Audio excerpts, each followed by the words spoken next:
Olá pessoal, tudo bem com vocês? Vamos então iniciar o nosso podcast de hoje. Vamos conhecer um pouquinho mais sobre a vida de Sócrates. Sim, Sócrates, você que já me ouviu falar muito aí, você que está no oitavo ano, que estudou conosco nas séries anteriores, você me ouviu falar muito sobre o que? Sócrates. Então vamos lá. O filósofo Sócrates, né, como vocês já sabem, né, ele viveu aí durante o século V na Grécia Antiga, ok? É, e o que que ele se conheceu, o que que ele se tornou muito, né, conhecido aí? Por quê? Bom, Sócrates ele tinha um hábito que era muito frequente, né, onde ele andava em espaços públicos, dialogando, conversando com as pessoas ali e tal, para poder, e ele gostava muito de, para poder o quê? Chegar a uma conclusão. Por quê? Ele acreditava em diversas coisas que não agradava muito, né, o pessoal aí, o governo da época. Tanto que, infelizmente, eu vou chegar para vocês aí o cúmulo, tá? O cúmulo da não aceitação da liberdade. Nós já vamos chegar lá. Mas antes disso, vamos conhecer um pouquinho mais sobre Sócrates. Então ele gostava muito de conversar com as pessoas e o nosso material diz o seguinte, que especialmente os jovens. Por quê? Quando você vai conversar com uma pessoa que ela é mais velha, a pessoa ela já passou por muita coisa. Muita coisa boa, muita coisa ruim, muita coisa que ela gostaria de evitar. E com isso ela forma, né, a sua mentalidade, ela forma aí o seu pensamento. Às vezes isso é positivo, porque você pode ela pode te contar várias histórias e te levar aí a ter uma percepção diferente. Né? Em muitos lados isso é positivo. Mas o lado negativo é porque aquela pessoa ela acha que às vezes ela não precisa de aprender mais nada. Que ela já é expert em tudo tal, e isso dificulta bastante o diálogo, né? A reflexão e o seu direito de liberdade. Então Sócrates ele gostava de conversar com essas pessoas mais jovens, em especial os mais jovens, né? Por causa disso, pela facilidade e também pela flexibilidade que muitos jovens eles têm, diferentemente de muitos adultos. Então ele acreditava, né, que o diálogo ele dava a oportunidade para as pessoas trazer luz às ideias. Assim ele se referia. Por quê? O diálogo, ele nos tira das sombras, ele nos tira das trevas.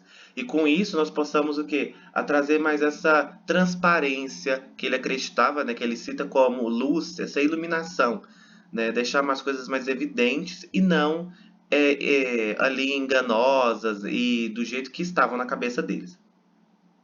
Então, ou seja, ele dialogava e ele tinha duas ferramentas aí que você vai ver mais à frente do ensino médio, que era a maiêutica e a ironia.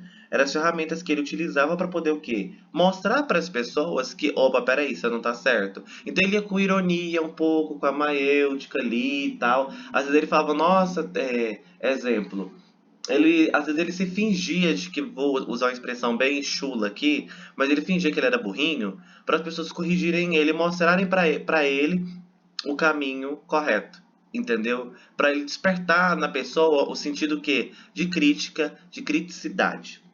Então, é muito importante vocês saberem de algumas coisas. A primeira delas é que Sócrates ele nunca registrou nada, né? Nunca deixou nada daí por escrito. Ele nunca fez um livro, nem nada do tipo. Então, professor, mas eu vi diálogo, um tal de diálogos platônicos. O que é isso? Então, ele tinha um aluno, nota 10 aí, que era o Platão, né? E ele que escreveu diversas obras nos quais ele citou. E aí ele transformou o mestre dele, que então era Sócrates, como personagem. E aí ele trouxe, né, essa analogia do Sócrates comunicando com seus pensamentos. E aí ele colocou o nome de diálogos. Entenderam basicamente? Então ele tinha um aluno que registrava tudo. E aí um que ficou bem conhecido foi o Diálogos Platônicos. Outro, nós temos aí o Mito da Caverna, né, que está lá na República de Platão, né, que foram citações, né, onde Sócrates teve grande importância e influência, correto? Então, né, Sócrates ele acreditava que um dos motivos, né, que para a gente alcançar a felicidade era levar a vida boa, né? Mas para isso era entender, mas para levar uma vida boa, você tinha que entender a diferença do bom, do ruim, do bem e do mal. E chegar nesse consenso era muito diferente, era muito difícil e diferente naquela época. Então ele acreditava que para encontrar, né, as definições que são ditas aí como universais do bem, da justiça, sabedoria, nós teríamos que ter um ato de coragem. Por quê? Naquele momento você tinha que abdicar e se livrar de muitos privilégios, ok? De você ter que pensar fora da casinha. Opa, peraí, eu tenho que abrir minha mente porque isso não tá certo. E às vezes eu vou me comprometer no sentido de que eu vou buscar a justiça, mas o que eu tô fazendo é injusto. Eu tô julgando alguém. Então, automaticamente, você precisa de fazer uma reforma íntima, você precisa de conhecer bem. Para finalizar nosso podcast, você conheceu Sócrates, você já sabe quem é esse cara aí. E para finalizar o nosso podcast de hoje, eu vou contar um segredo para vocês. Pessoal, Sócrates, ele teve que se matar. Como assim? O que é isso, professor? Do nada. Sim. Infelizmente, ele chegou num período, né, num nível onde as pessoas elas começaram a concordar demais com ele e ele se tornou um perigo para o governo da época. Então o governo deu duas opções para ele: ou você vai lá e fala para todo mundo que você é um louco desequilibrado, fala que tudo que você falou é mentira e aí a gente deixa você sobreviver, ou então você toma a cicuta. O que é a cicuta? Era um veneno da época. E aí ele falou: então eu prefiro tomar a cicuta.